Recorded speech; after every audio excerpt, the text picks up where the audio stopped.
चौकिले बारे ਤੁਹਾਡੇ ਕੋਲ लेबर माशाल्लाह है 20-25 बंदे हैं अच्छा मैं गुंडा दर्द नहीं ढक रेडी मलिक साहब ढक रेडी होते वे बंदे 3-4 ने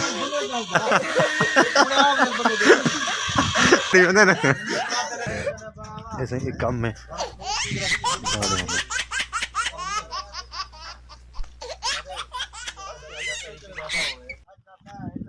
नवी जगह से मौजूद है संजर वाला साढ़े दिन मेरा ख्याल है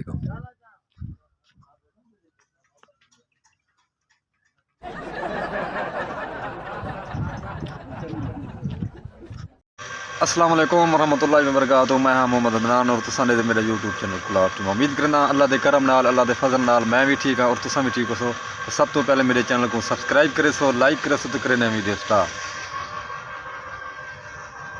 दोस्तों नवा काम नवे बंदे नवी सेट है माशाल्लाह माशाल्लाह ते दोस्तों वीडियो पूरी वाच करे सो तो वीडियो स्किप नहीं करनी। अज मैं अब नवे काम ते आया खड़ा इंशाल्लाह काम का माहौल दिखे सूँ जो काम का सिस्टम हो सी जो भी सारे दोस्त हैं भाई हैं इन्होंने हाल वाल करे सूँ तो वीडियो पूरी वाच करनी क्योंकि मैं तुसा लोगों वास्ते मैं मेहनत करना पिया क्योंकि थोड़ा भी हक बनते मेरी हौसला अफजाई वास्ते इंशाल्लाह क्योंकि ना तुसा मेरी हौसला अफजाई करे सो मैं डबल मेहनत करे सा इन तो भी मैं डबल इंशाल्लाह अच्छे मैं भी इंशाल्लाह मैं व्लॉग में कहना सा तो वीडियो पूरी वाच करनी हुण मैं इन्हें काम नहीं खावने इन भाई नाल हाल वाल करे सा तो वीडियो वाच करनी तो स्किप नहीं करनी इंशाल्लाह तो वीडियो नाल संभाल रहा इस टाइम मैं मेरा ख्याल जिंदू वाली है जिंदू वाली सर या साहब वाली संजार वाला है मैं हाल वाल करे सा। अस्सलाम वालेकुम। वालेकुम सलाम। क्या हाल है मोहतरम? ठीक है ठीक ठाक अल्हम्दुलिल्लाह तबीयत ठीक है ठीक है। ओ ना क्या ਤੁਹਾਡੇ मोहम्मद असलम जी। अच्छा मोहम्मद असलम केरी जगह है भला जी सही केरी जगह ते खड़े अच्छा संजार वाला कि इतना क्या काम करना है किधर इतने चुनाई प्लस मजदूरी मिस्त्री का काम करना पे जी। अच्छा जी जी क्या बात है। अच्छा ये चौके नहीं थी कि काम कर मलिक खड़े सी पर जी। अच्छा ये मलिक खड़े काम मलिक सर अच्छा चौकिले बारे ਤੁਹਾਡੇ ਕੋਲ लेबर माशाल्लाह है 20-25 बंदे हैं अच्छा मैं गुंडा दर्द नहीं ढक रेडी मलिक साहब ढक रेडी होते वे बंदे 3-4 ने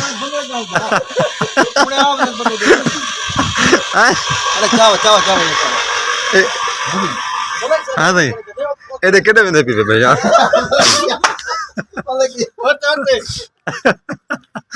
ढक रेडी होते ना ऐसे ही काम में दिखा दे हमें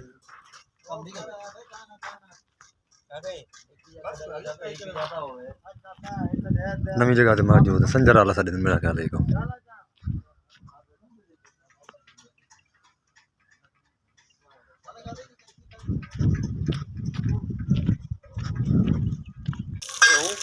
ऐसे मिसाला बने आते इतना सामने दिखा दे चुनाई वगैरह पहले मेरा ख्याल थी पी बस नहीं था करनी है चुनाई